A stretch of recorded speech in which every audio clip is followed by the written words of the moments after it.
For years, aviation enthusiasts have wondered whether the SR-71 truly replaced the A-12 or simply inherited its body and erased its story. The truth lies in 7 missions known as Black Shield. Short, perfect, and ultimately irrelevant to those writing the budgets. If you've ever loved an aircraft that performed too well for its own bureaucracy, you'll understand the irony that doomed Oxcart. The A-12 was technically unmatched, yet conceived for a world already doubtful of manned reconnaissance. By the late 1950s, the Central Intelligence Agency faced a narrowing window of relevance for aircraft like the U-2, whose altitude advantage had been its only shield. When the Soviet Union tracked and destroyed one at the edge of space in 1960, the signal was clear. A new aircraft had to fly faster and higher than any missile could intercept.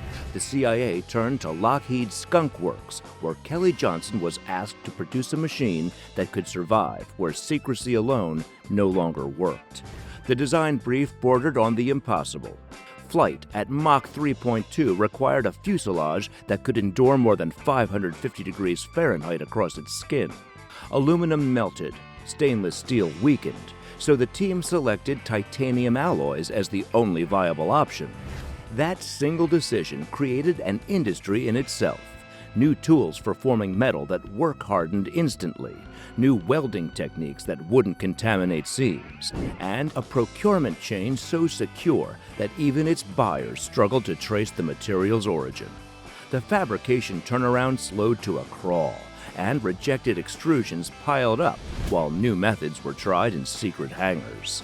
The heat affected every component, forcing engineers to rethink what an aircraft system could be. Fuel tanks warmed to more than 350 degrees, so the team substituted standard kerosene with a special blend that doubled as a coolant and a heat sink. Oil had to tolerate 600 degrees without breaking down, and even the insulation around wiring turned brittle until redesigned with heat-resistant compounds.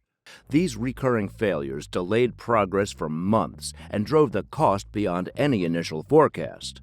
When the first airframe finally rolled out in 1962 rather than 1961, the program had already consumed both the CIA's patience and a substantial portion of the defense budget supposed to fund other reconnaissance priorities. Johnson's March 1961 report to the CIA headquarters captured the strain succinctly. Schedules are in jeopardy on 2 fronts. One is the assembly of the wing, and the other is in satisfactory development of the engine. He remained confident, but he understood the limits of optimism when dealing with a machine that tested metallurgy as well as aerodynamics. Meanwhile, elsewhere in government, satellites like Corona were starting to produce thousands of usable images from orbit.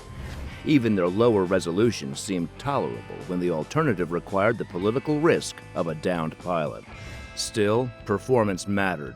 By 1965, the A-12 did precisely what Johnson had promised. Mach 3.2 at 90,000 feet sustained flight, near-perfect stability, and a radar cross-section reduced by composite materials in its vertical fins.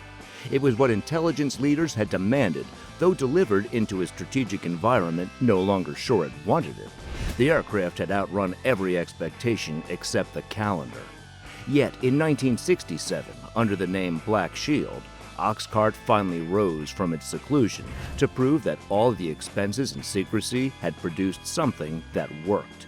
By 1967, the A-12 was flying faster than any aircraft alive, collecting data so precise that slower systems appeared outdated the moment its film was developed. The CIA called the operation Black Shield, a brief and tightly managed deployment to Kadena Air Base in Okinawa. 3 aircraft and 6 pilots were assigned, supported by ground crews who worked in blackout conditions amid the noise of routine Air Force traffic. For a program that had existed entirely behind classified doors, the arrival of black-painted, needle-nosed aircraft on a Pacific airfield marked the first time its capability would face a real enemy defense network. Everything about the operation relied on reaction speed. Engineers and maintenance crews established a full mission turnaround cycle that could move from alert to airborne in under 4 hours. Fuel systems were sealed with new compounds to handle tropical humidity, and tanker coordination had to occur without any public record of which aircraft they serviced. After each return, film canisters were removed within minutes and sent to processing facilities that had been relocated to handle secret negatives. Within hours, analysts in Washington were reading ground detail that traditional reconnaissance aircraft might take days to deliver. The first flight on May 31st lasted 3 hours and 39 minutes. It covered roughly 70 of North Vietnam's 190 known surface-to-air missile sites and photographed 9 other strategic locations. The pilot maintained Mach 3.1 at 80,000 feet throughout the run, and no radar system reported a single lock. Those results confirmed what laboratory models had suggested but never proven. The aircraft's speed and cross-section rendered most defenses meaningless. Subsequent sorties, all under 25 minutes of exposure over target areas, followed identical patterns. Even when radar tracking occurred during 4 later flights, not one missile ever closed the distance required for engagement. By July, analysts could conclude with confidence that North Vietnam possessed no operational surface-to-surface missiles, a fact of considerable importance to Pacific Command. A single event in October, when an enemy battery fired one unsuccessful missile, was captured on camera as smoke plumes in the frame. This kind of direct photographic evidence remained rare, and for field operators, it justified the years of testing. But in Washington, enthusiasm was thinner. Satellite platforms like Corona now produced film packages supplying wide area coverage with zero political risk. Their imagery might have lacked the clarity of the A-12 returns, yet it arrived without secrecy briefings or diplomatic protests. Within the CIA, the divide sharpened. Pilots and handlers pointed to the clean mission record. Senior officials questioned the necessity of another manned aircraft when the same photographs could soon come from orbit.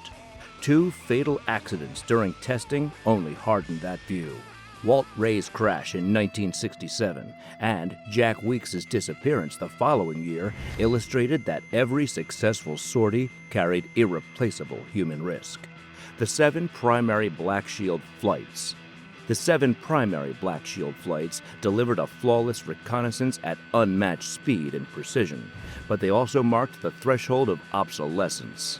As these operations validated Oxcart in the field, the quiet paperwork to dismantle it had already begun in Washington offices.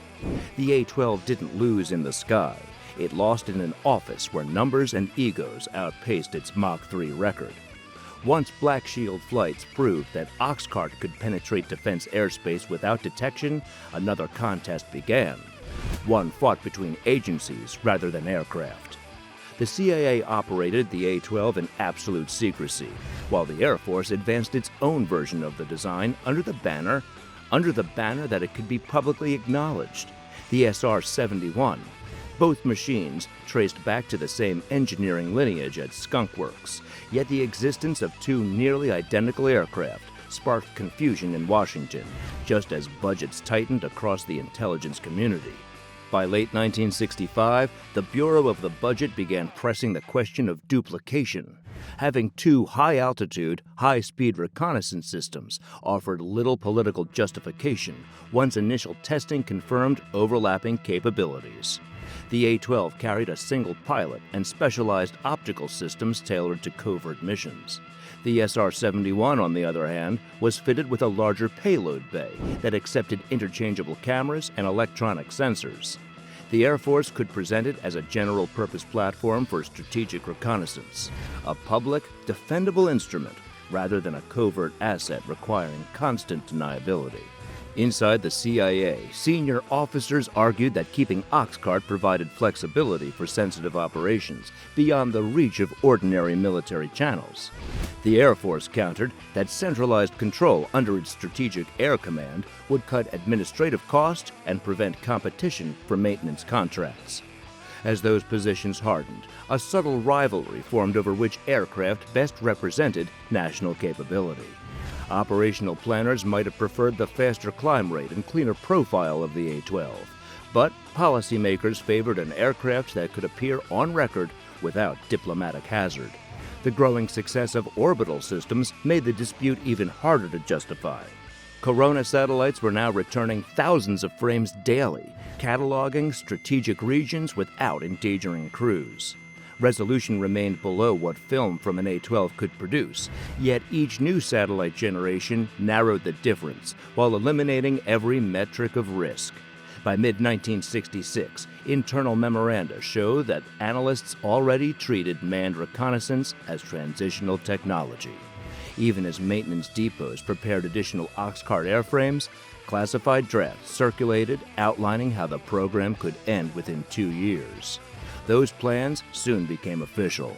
By December 1966, the decision to retire Oxcart by January 1968 was recorded in project schedules that continued to list active sorties. The contradiction was stark. While ground crews overhauled engines for continued readiness, their aircraft were already budgeted for storage. Political reassurance outweighed technical merit.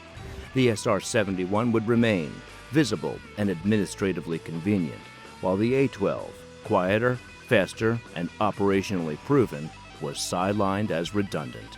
The aircraft had achieved its purpose precisely as the definition of intelligence collection changed.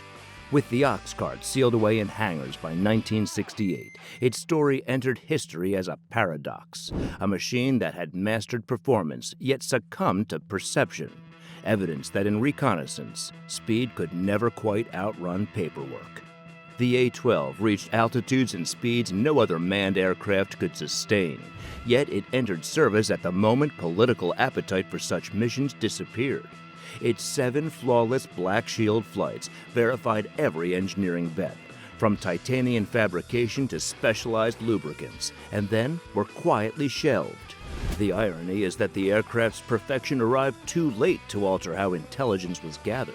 Satellites and committees had already redrawn those boundaries. The A-12 proved that performance alone cannot secure permanence.